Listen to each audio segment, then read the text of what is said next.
Hi guys, I am Mukesh Gupta. Welcome to my YouTube channel.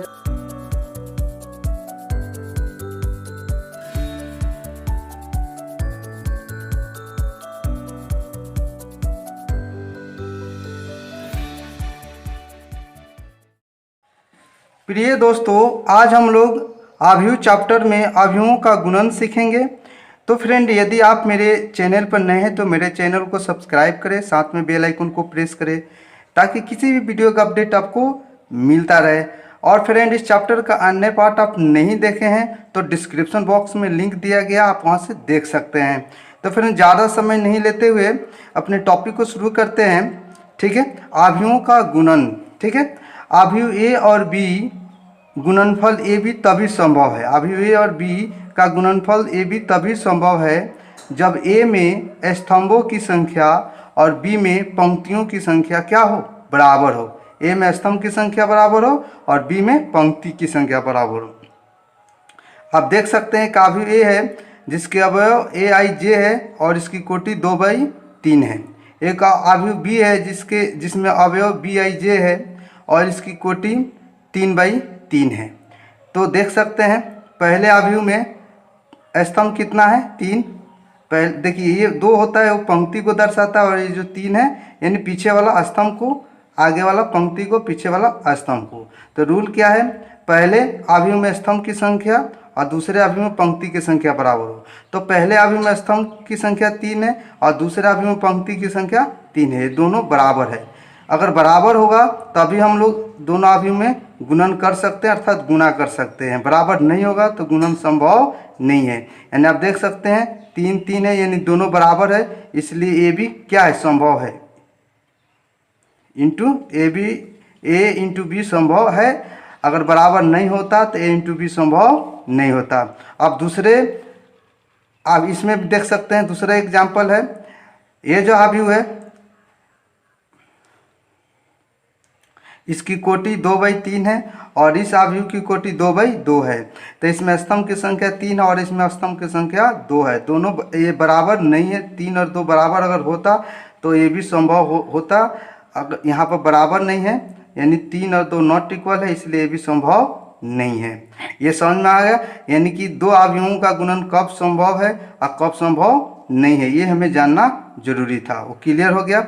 अब देखिए, एक और प्रश्न उठता है, उसको समझ लेते हैं। आव्यूह ए बराबर ए आई जे जिसकी कोटि m/n है और आव्यूह बी बी आई जे जिसकी कोटि n/p है का गुणनफल ए बी है। यानी ए और बी का गुणनफल ए बी है तो इसकी कोटि m/p होगा। यानी कहने का मतलब आव्यूह ए का कोटि m/n है और आव्यूह बी का कोटि n/p है। तो ए और बी में गुणा करेंगे तो हमें ए बी मिलेगा, तो इस ए बी के कोटि m/p होगा। तो m/p कैसे होगा इसको समझ लेते हैं। आप देख सकते हैं आव्यूह ए है, इसकी कोटि m/n है और आव्यूह बी है जिसकी कोटि n/p। आव्यूह बी की कोटि n/p है। तो ए और बी में गुणा करेंगे तो इस ए भी तो एक आव्यूह प्राप्त होगा। इस आव्यूह की कोटि क्या होगा इसको समझ लेते हैं। तो याद रखिए, इसमें गुणन संभव है क्योंकि पहले आव्यूह में स्तंभ की संख्या और दूसरे आव्यूह में पंक्ति की संख्या ये बराबर है, तो गुणन तो होगा ही। ए और बी में गुणन होगा। अब गुणन होगा तो ए बी एक आव्यूह है तो उसकी कोटि क्या होगी। जैसे ए एक आव्यूह है, बी एक आव्यूह, उसी तरह ए बी भी एक आव्यूह होगा। ठीक है, तो देखिए, ए का पंक्ति होगा और बी का स्तंभ, यानी कि जो ए बी होगा उसका, उसकी जो कोटि होगी वो ए का पंक्ति होगा और बी का स्तंभ होगा। यानी ए बी का जो कोटि होगा m/p होगा। ठीक है, m क्या है, ए का पंक्ति है और p क्या है, बी का स्तंभ है। अब इसको एग्जाम्पल के द्वारा समझ लेते हैं। ठीक है, आप देख सकते हैं यहाँ पर एक आव्यूह है। ठीक है, जैसे में एक आव्यूह ए है, एक आव्यूह बी है।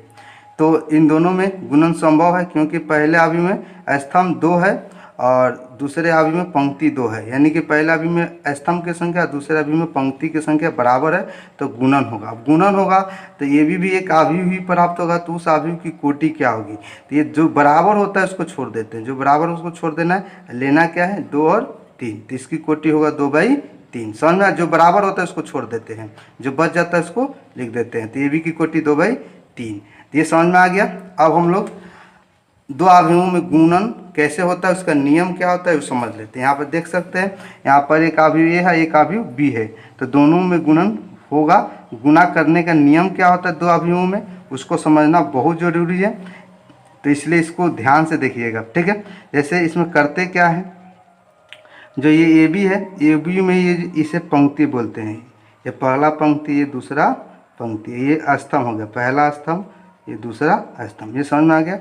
तो होता क्या जी, हाँ, अवयव ए का पंक्ति अवयव बी के स्तंभ से गुना करेगा, ठीक है। कैसे गुना करेगा इसको समझना है, यानी एक गुना करेगा 5 से तो क्या आएगा 5, 2 गुना करेगा 2 से यानी कितना आएगा 4, बीच में क्या करना है जोड़ का चिन्ह देना है। फिर समझ लीजिए, जो अवयव ए है इसका जो पहला पंक्ति है वो पहले स्तंभ से गुना करेगा, पहला पंक्ति पहले स्तंभ से गुना करेगा, ठीक है। तो गुना कैसे होता है, 5 में 1 से गुना होगा 5, और 2 में 2 से गुना होगा 4, और बीच में क्या रहेगा प्लस का चिन्ह। और फिर ये पहला पंक्ति दूसरे स्तंभ से गुना करेगा, 1 में 6 से गुना होगा 6, और 2 में 3 से गुना होगा तो 6 होगा, समझ में आ गया। फिर ये जो दूसरा पंक्ति है, फिर ये दूसरा पंक्ति पहले स्तंभ से गुना करेगा, यानी पंक्तियाँ 15 और 4 दूना 8, समझ में आ रहा है। फिर ये जो दूसरा पंक्ति है दूसरे स्तंभ से गुना करेगा, 36 18 और 4 12, और इसको समझ लेते हैं, 5 4 9 6 6 12 और 15 8 23 और 18 12 30, ये समझ में आ गया। फिर तो गुणन फिर समझा दे रहे हैं, ये जो पहला पंक्ति है पहले स्तंभ से गुना करेगा, करने के बाद गुना कर लिया इतना आ जाएगा, जैसे 1 में 5 से गुना होगा 5, 2 में 2 से गुना होगा 4, ये पहला पंक्ति पहले स्तंभ से गुना कर लिया, फिर पहला पंक्ति दूसरे स्तंभ से गुना करेगा, 1 में 6 से गुना होगा 6, 2 में 3 से गुना होगा 6, ठीक इसी प्रकार ये दूसरा पंक्ति भी पहले स्तंभ से गुना करेगा, यानी पंक्तियाँ 15 और 4 दूना 8, फिर ये दूसरा पंक्ति दूसरे स्तंभ से गुना करे, 36 18 और 4 12, समझ में आ गया। अब देख सकते हैं यहाँ पर भी दो अवयव है, यहाँ पर दो अवयव ए और बी, और इसमें गुना करना है, ठीक है। तो ये जो मान है अवयव ए का मान है, ये जो मान है अवयव बी का मान है। तो कैसे गुना करते हैं फ्रेंड, ये जो पहला पंक्ति है वो पहले स्तंभ से गुना करेगा, ठीक है। तो इसको गुना करा देते हैं फ्रेंड, 1 में 1 से गुना होगा 1, 2 में 2 से गुना होगा 4, बीच में प्लस का चिन्ह होगा, और 3 में 3 से गुना होगा 9, क्लियर हुआ। तो ये पहला पंक्ति पहले स्तंभ से गुना कर लिया, अब ये पहला पंक्ति दूसरे स्तंभ से गुना करेगा, 1 में 2 से गुना होगा 2, 2 में 0 से गुना होगा 0, और 3 में 4 से गुना होगा तो 12, ठीक है। अब ये जो दूसरा पंक्ति है वो पहले स्तंभ से गुना करेगा, यानी 4 में 1 से गुना होगा तो 4, 5 में 2 से गुना 5 दूना 10, और 6 में 3 से गुना होगा तो 18, और 4 में 2 से गुना करेंगे 8, 5 में 0 से गुना करेंगे 0, और 6 में 4 से गुना करेंगे 24, समझ में आ रहा है फ्रेंड, कोई दिक्कत नहीं होगा। 9 4 13 1 14 हो जाएगा, 12 2 14 हो जाएगा, और इसको जोड़ देते हैं तो 28 4 32, 24 8 32, ये समझ में आ गया फ्रेंड। अब चलिए इसको समझते हैं, ये अवयव ए है, ये अवयव बी है, इसमें गुना करना है। तो ये जो मान है अवयव ए का मान है, और ये जो मान है अवयव बी का मान है, बी का मान 0 1 3 दिया है, ठीक है। इसमें करते क्या है जी, ये जो पहला पंक्ति है पहले स्तंभ से गुना करेगा, फिर उसके बाद दूसरे से, फिर उसके बाद तीसरे से, ठीक है। तो चलिए इसको गुना करके देखते हैं। 2 में 0 से गुना होगा 0, समझ में आ रहा है, 2 में 1 से गुना होगा 2, और 2 में 3 से गुना होगा तो 6, बीच में प्लस का चिन्ह नहीं होगा क्योंकि एक अवयव केवल एक ही अवयव से गुना कर रहा है, ठीक है। अब देखिए ये जो 4 है, अब 0 से गुना होगा तो 0, 4 में 1 से गुना होगा 4, 4 में 3 से गुना होगा तो 12, 3 में 0 से गुना होगा 0, 3 में 1 से गुना होगा 3, और 3 में 3 से गुना होगा तो 9। ये भी आप देख सकते हैं इस अवयव की कोटि 3/1 है, इस अवयव की कोटि 1/3 है। तो मैंने बताया जो बराबर होता है उसको छोड़ देते हैं, और इस वाले को यानी कि पहले अवयव में पंक्ति और दूसरे अवयव में स्तंभ यहाँ पर लिख देते हैं। तो जो अवयव का गुणन ए बी है उसके कोटि होगा 3/3, समझ में आया। उसके बाद फ्रेंड हम लोग एक चौथा उदाहरण है जिससे आपका कंसेप्ट पूर्ण रूप से क्लियर। यहाँ पे मैंने 4 उदाहरण अलग अलग क्वेश्चन को देकर समझाया है, ठीक है। इसको समझ लेते हैं, इसको ध्यान से देखिएगा। ये जो पहला पंक्ति है पहले स्तंभ से गुना करेगा, फिर ये दूसरे से गुना करेगा, फिर ये तीसरे से गुना करेगा। इसको समझना ध्यान से। एक में 1 से गुना करेंगे 1, इसमें प्लस का चिन्ह होगा, इसमें 1 से अधिक अवयव है।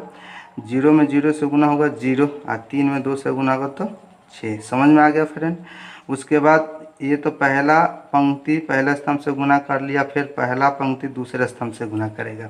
1 में 2 से गुना होगा तो 2, और 0 में 4 से गुना होगा तो 0, और 3 में 0 से गुना होगा तो 0 होगा। ये समझ में आ गया फ्रेंड। उसके बाद फिर 1 में 3 से गुना होगा 3, और 0 में 5 से गुना होगा तो 0, और 3 में 1 से गुना होगा तो 3। समझ में आ रहा है। उसके बाद 2 में 1 से गुना होगा तो 2, 4 में 0 से गुना करेंगे 0, 1 में 2 से गुना करेंगे 2, फिर 4 में 2 से गुना 2 में 4 से गुना 2 में 2 से गुना करेंगे तो 4, और 4 में 4 से गुना होगा तो 16, और 1 में 0 से गुना करेंगे तो 0 आएगा। फिर 2 में 3 से गुना करेंगे 6, और 5 चौका 20, और 1 में 1 से गुना होगा तो 1। समझ आ रहा है फ्रेंड। उसके बाद ये भी तीनों स्तंभ से, ये भी पंक्ति बारी बारी से तीनों स्तंभ से गुना करेगा। तो अब देखिए फ्रेंड, इसको समझ लीजिए। 0 में 1 से गुना होगा 0, 3 में 0 से गुना करेंगे 0, और 2 में 1 से गुना करेंगे 2। फिर ठीक है, 0 में 2 से गुना होगा तो 0 होगा, और 4 में 3 से गुना होगा तो 12 होगा, और 1 में 0 से गुना होगा तो 0 होगा। फिर 0 में 3 से गुना होगा तो 0 होगा, पंक्तियाँ 15, और 1 में 1 से गुना होगा तो 1 आएगा। अब इसको जोड़ कर लिख देते हैं फ्रेंड। समझ में आ रहा।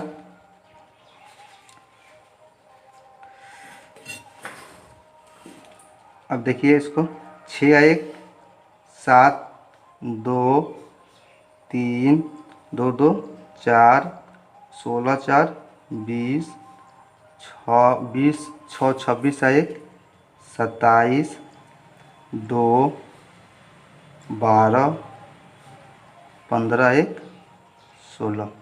ये समझ में आ गया फ्रेंड।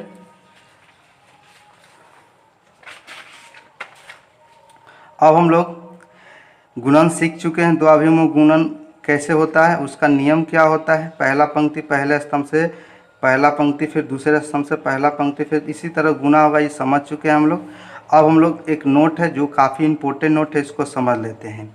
यदि ए भी परिभाषित है तो यह आवश्यक नहीं है कि बी ए भी परिभाषित होगा। कहने का मतलब ए और बी में गुना होगा तो ये जरूरी नहीं है कि बी और ए में भी गुना हो सकता है। इसको समझ लेते हैं।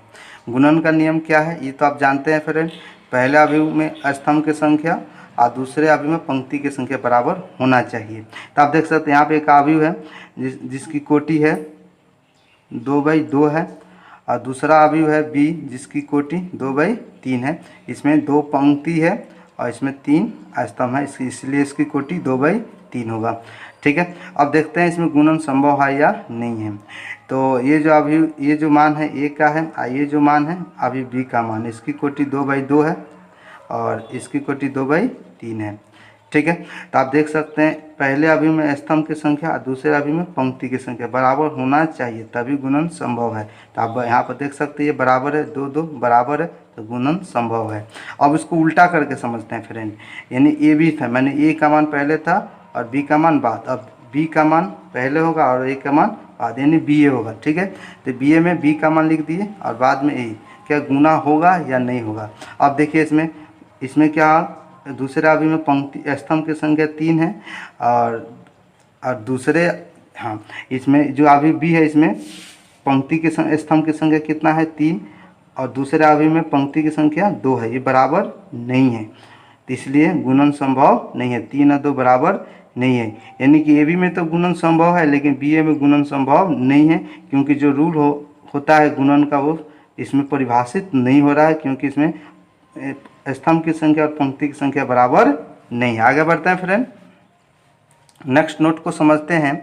यदि ए और बी दोनों ही समान कोटि के वर्ग अवयव है तो ए बी तथा बी ए परिभाषित होगा। यानी कि ए बी और बी ए, यानी ए बी और बी ए में गुणन तभी संभव होगा जब ए और बी दोनों ही क्या हो, समान कोटि के वर्ग अवयव। वर्ग अवयव तो समझते हैं जिसमें पंक्ति स्तंभ की संख्या बराबर है। तो देख सकते हैं यहाँ पे एक वर्ग अवयव है जिसकी कोटि m बाई n है और एक अवयव बी है जिसकी कोटि m बाई n है। तो ए बी में गुणन संभव है ही नहीं, देख लेते हैं। तो ये जो अवयव ए है, ये जो मान है अभी बी का मान है, इसमें स्तंभ की संख्या m है और पंक्ति की संख्या m है। ये दोनों बराबर है इसलिए गुणन संभव है, यानी एम क्या है, बराबर है। ए भी संभव है और बी ए संभव है, यानी ये समझ लेते हैं। तो बी ए में ये पहले लिखे हैं और ये वाला बाद में लिखे हैं।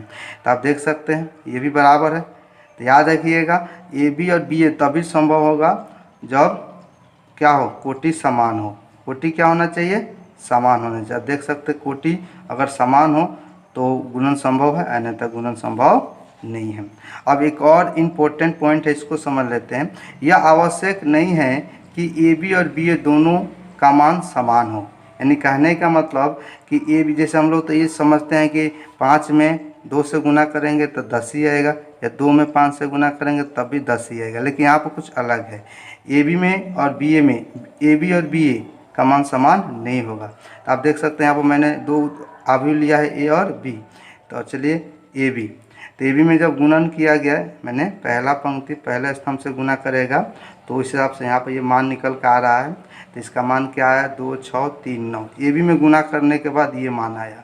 ठीक है, गुणन कैसे होता है, पहला पंक्ति पहले स्तंभ, फिर पहला पंक्ति दूसरे स्तंभ, फिर दूसरा पंक्ति पहले स्तंभ से, फिर दूसरा पंक्ति दूसरे स्तंभ से। ये रूल होता है, ये मैंने बता दिया है। तो यहाँ पर देख सकते हैं ए बी का मान इतना है। अब देखते हैं बी ए का मान इतना आता है या नहीं है।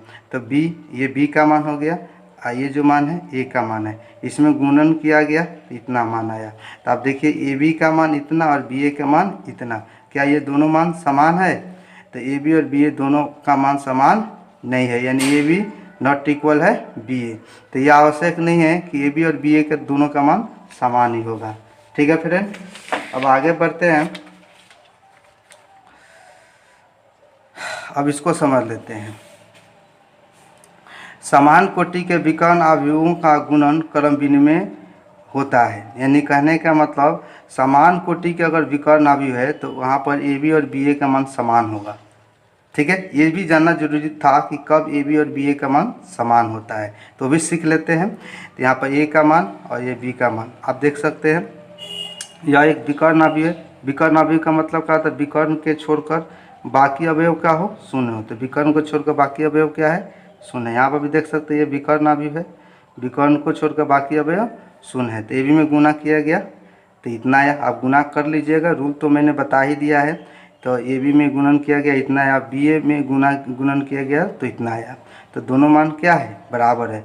तो गुणन क्रम विनिमय नियम है। गुणन क्रम विनिमय नियम का मतलब ए बी और बी ए का मान समान हो तो उसे गुणन क्रम विनिमय नियम बोलते हैं, यानी ए बी और बी ए का मान समान है। ठीक है, तो अब हम लोग लास्ट पॉइंट समझ लेते हैं, अवयवों के गुणन के गुणधर्म। तो अवयवों के गुणन के कुछ गुणधर्म होता है, उसको समझना जरूरी है। ठीक है, तो फ्रेंड किन्हीं भी 3 अवयवों ए बी तथा सी के लिए, यानी कहने का मतलब आप ए बी में 3 अवयव लिए हैं ए बी सी, तो आप पहले ए बी को गुना कर लीजिए, जो आए उसमें सी से गुना कर लीजिए। फिर यदि आप बी सी को पहले गुना कर लीजिए, जो आए उसके बाद ए में गुना कर लीजिए, तब भी दोनों का मान क्या होगा फ्रेंड, समान होगा। तो इसे बोलते हैं साहचर्य नियम। किन्हीं भी 3 अवयवों ए बी तथा सी के लिए याद रखिएगा, साहचर्य नियम में 3 अवयव होगा और क्रम विनिमय नियम में 2 अवयव होता है। यहाँ पर क्रम विनिमय नियम हमें नहीं समझना, साहचर्य नियम को ही समझना है। ठीक है, उसके बाद इसको भी हम लोग उदाहरण के द्वारा समझ लेते हैं।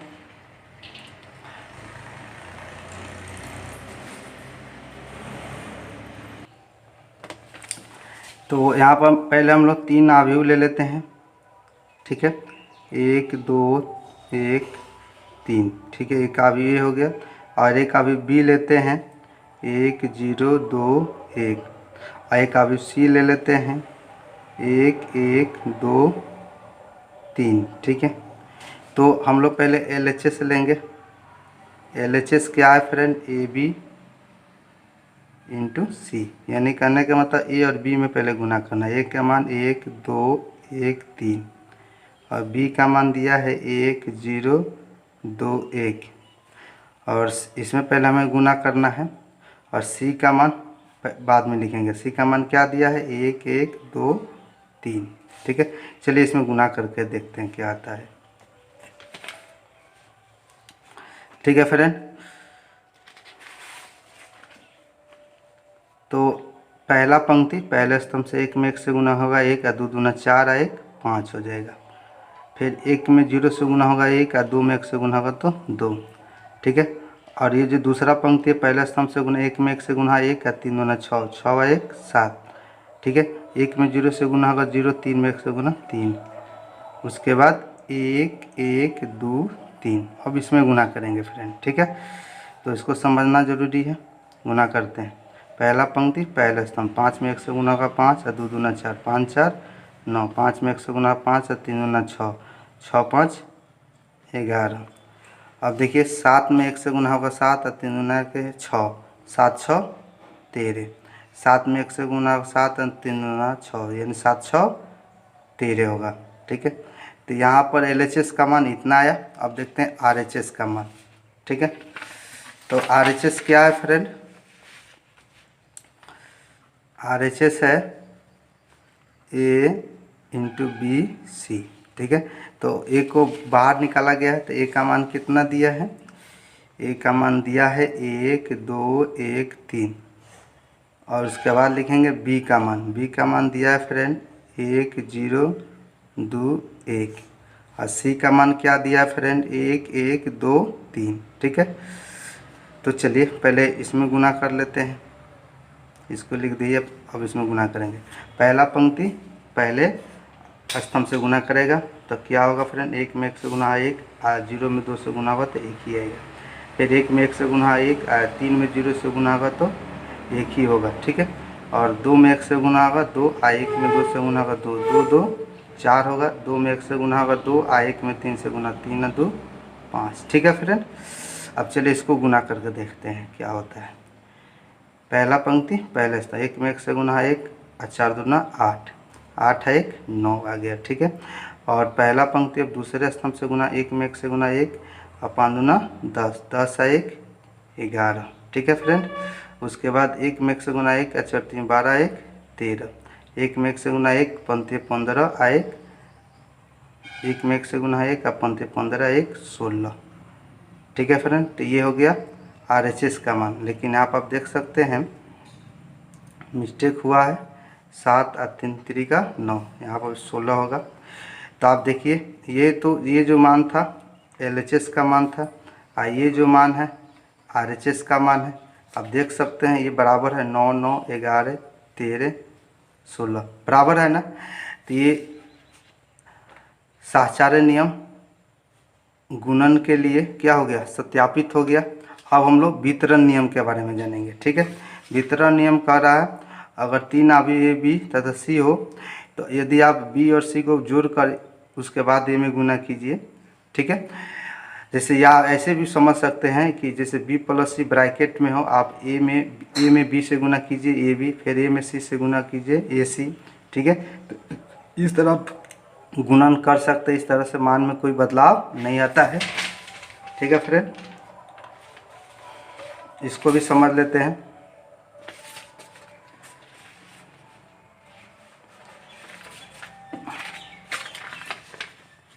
जैसे कि यहाँ पर हम लोग 3 अवयव लेंगे, A बराबर ले लेते हैं 1 0 2 1। ठीक है, एक अवयव B बराबर ले लेते हैं 2 3 1, कुछ भी ले सकते हैं। C बराबर ले सकते हैं 1 1 2 1। ठीक है, तो इसमें हम लोग LHS लेंगे, देखते हैं यह नियम सत्यापित हो रहा है या नहीं हो रहा है।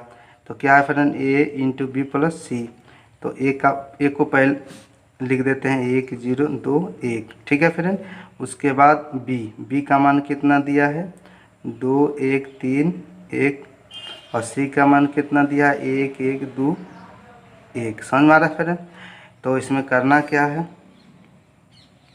1 0 2 1। तो इसको हम लोग जोड़ देंगे, पहले जोड़ते हैं। 2 में गुना 2 आ 1 3 1 1 2 3 2 5 आ 1 1 2। इसमें गुना करके देखते हैं, तो 1 में 3 से गुना, ये 5 में, तो यानी 3 होगा, ये 0 हो जाएगा। फिर 1 में 2 से गुना होगा 2, ये 0 यानी 2 हो गया। 2 में 3 से गुना होगा 6 या 5, 6 5 11। 2 में 2 से गुना होगा 4, फिर 2 4 2, तो ये LHS हो गया। अब देखिए हम लोग RHS निकालेंगे। फिर LHS का मान इतना आया, याद रखिएगा। अब हम लोग RHS लेंगे, तो RHS क्या दिया फ्रेंड, AB प्लस AC, ठीक है।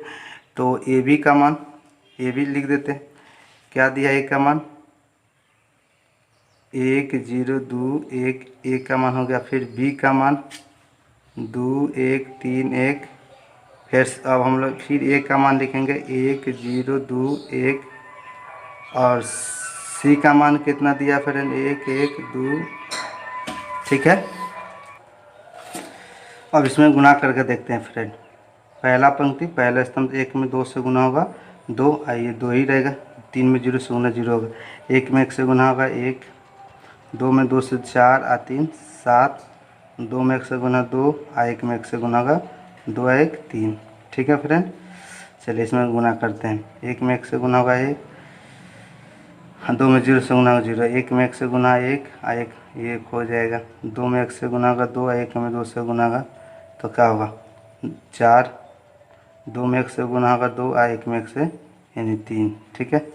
तो अब इसको हम लोग जोड़ के देखते हैं कितना आता है फिर। 2 1 3 1 1 2 7 4 11 3 3 6। तो आप देख लीजिए RHS का मान ये, और ये LHS का मान 3 3 2 2 11। ये समझ में आ गया फिर, बराबर है।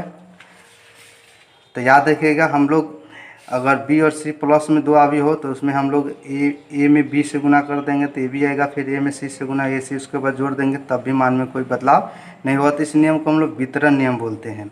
एक लास्ट नियम है, इसको समझ लेते हैं। गुणन के तत्समक, तत्समक को हम इकाई भी बोलते हैं। गुणन के तत्समक का अस्तित्व, प्रत्येक वर्ग अवयव A के लिए समान कोटि के एक वर्ग अवयव I का अस्तित्व इस प्रकार होता है कि IA बराबर AI बराबर A होता है। तो इसको समझ लेते हैं ये क्या है, ठीक है फ्रेंड। तो यहाँ पर हम लोग एक ये अवयव A ले लेंगे, मान लीजिए 1 2 1 3, ठीक है। यहाँ पे एक अवयव A हो गया। और I का जो मान होता है, अगर ये 2/2 का है तो इकाई अवयव के बारे में हम लोग पढ़ चुके हैं। तो ये इकाई अवयव होता है। इसके मुख्य विकर्ण का प्रत्येक अवयव 1 1 होता है। तो चलिए IA निकालते हैं। IA, तो पहले I का मान लिखेंगे 1 0 0 1, उसके बाद A का मान 1 2 1 3। समझ में आ रहा है फ्रेंड। इसमें गुना करेंगे तो 1 में 1 से गुना होगा 1, 1 में 0 से गुना 0 हो जाएगा। 1 में 2 से गुना 2, और 3 में 0 से गुना होगा तो 2 ही आएगा। फिर देखिए 0 में 1 से गुना होगा 0, 1 में 1 से गुना होगा तो 1, फिर 0 में 2 से गुना होगा 0, 1 में 3 से गुना होगा तो 3। आप देखिए IA में गुना किया गया, IA में गुना किया गया, तो ये जो मान है किसका मान है, A का मान होगा। यानी याद रखिएगा IA में गुना किया जाएगा तब भी A आएगा, या A में I से गुना किया जाएगा तब भी A आएगा। तो आप देख लीजिए I में A से गुना करे या A में I से गुना करे, उसका मान क्या आएगा, A आएगा। तो ठीक है फ्रेंड, सभी को हम लोग समझ गए। उदाहरण के द्वारा सभी गुणधर्मों का उदाहरण के द्वारा सत्यापन हो चुका है। तो हम लोग NCERT के कुछ क्वेश्चन को करते हैं, ठीक है, जिससे ये कंसेप्ट क्लियर हो जाए बढ़िया से। तो फ्रेंड यहाँ पर क्वेश्चन को समझ लेते हैं। तो अवयव का योग घटाव पर ये क्वेश्चन हम लोग कर चुके हैं। ये तीनों क्वेश्चन कंप्लीट है। और हमें AB और BA के बारे में समझना है। तो आप देख सकते हैं A का मान और B का मान यहाँ पर दिया हुआ है, तो हमें AB निकालना है 4 नंबर। तो AB ज्ञात करना है। तो A का मान लिख देंगे फ्रेंड, क्या दिया है 2 4 3 2, A का मान हो गया। फिर B का मान लिख देंगे 1 3 -2 5, ये हो गया B का मान। चलिए इसमें गुना करके देखते हैं क्या होता है। तो ये पहला पंक्ति पहले स्तंभ से 2 में 1 से गुना 2, और 4 दूना 8, -8 होगा प्लस 2 होगा तो -6 हो जाएगा। 2 में 3 से गुना होगा 6, 5 का 20, 6 यानी 26 हो जाएगा। और 3 -4 यानी कि ये -1 हो जाएगा। और 3 3 का 9 और 5 दूना 10, तो 9 और 10 19 हो जाएगा। तो ये हम लोग ये भी निकाल लिए। अब हमें क्या निकालना है, BA। तो हम लोग BA निकालेंगे फ्रेंड। तो B का मान क्या दिया है, 1 3 -2 5 दिया है। और A का मान क्या दिया है, 2 4 3 2 दिया है। ठीक है फ्रेंड। तो ये जो पहला पंक्ति है पहले स्तंभ से गुना करेगा। तो 1 में 2 से गुना 2, 3 3 का 9, 9 और 2 11, 1 में 4 से गुना का 4 और 3 गुना के 6, 6 4 10, -2 में 2 से गुना का 4 अपन 3 15, -4 और +15 11 होगा। 4 दूना के 8, -8 और 5 दूना 10 यानी कि +2, -8 और +10 कितना होगा, 2 हो जाएगा। तो हम लोग AB और BA ज्ञात कर लिए। ठीक है। अब इसके बाद हम लोग क्वेश्चन नंबर 1 कंप्लीट कर चुके हैं। अब हम लोग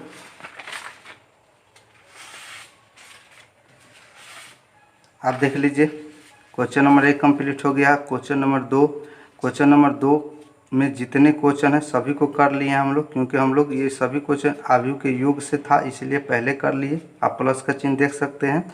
अब हम लोग गुणन पढ़ रहे हैं इसलिए अब गुणन से संबंधित क्वेश्चन करेंगे। तो ये क्वेश्चन हम लोग अब 3 से करेंगे। ठीक है, चलिए 3 का 1 नंबर क्वेश्चन है।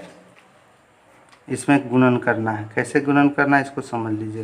ये जो पहला पंक्ति है पहला स्तंभ से, A में A से गुना होगा तो A² और B में B से गुना होगा तो B²। ठीक है।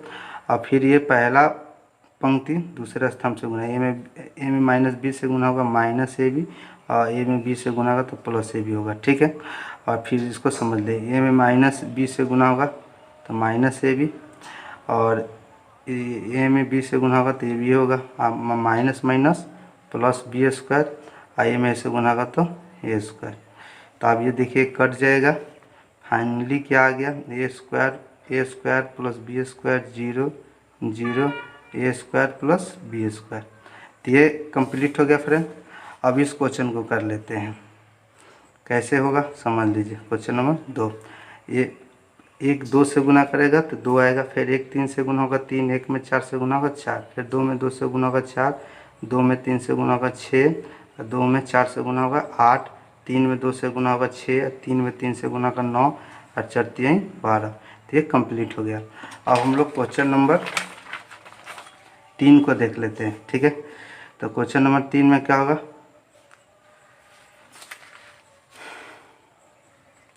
पहला पंक्ति पहला स्तंभ, 1 में 1 से गुना होगा 1, और -2 में 2 से गुना होगा 4, -4 और +1 यानी -3, 1 में 2 से गुना होगा 2 और 3 दूना 6, तो 2 और -6 यानी कि -4 होगा। 1 में 3 से गुना होगा 3, और -2 में 1 से गुना तो -2 यानी 3 और -2 यानी कि 1 होगा। ठीक है। अब चले फिर 2 में, ये जो दूसरा पंक्ति है पहला स्तंभ से, 2 में 1 से गुना 2 और 3 दूना 6, 6 व 2 8, 2 में 2 से गुना का 4, 8 3 के 9, 9 4 13, 2 में 3 से गुना 6, और 3 में 1 से गुना होगा तो 3, 6 और 3 9। तो ये कंप्लीट हो गया फ्रेंड क्वेश्चन नंबर 3। इसके बाद हम लोग नेक्स्ट वीडियो में ये क्वेश्चन को हम लोग करेंगे। तो फ्रेंड अगर आपको ये वीडियो अच्छा लगा हो तो इसे लाइक और शेयर करें, और मेरे चैनल को सब्सक्राइब करें ताकि किसी भी वीडियो का अपडेट मिलता रहे। धन्यवाद।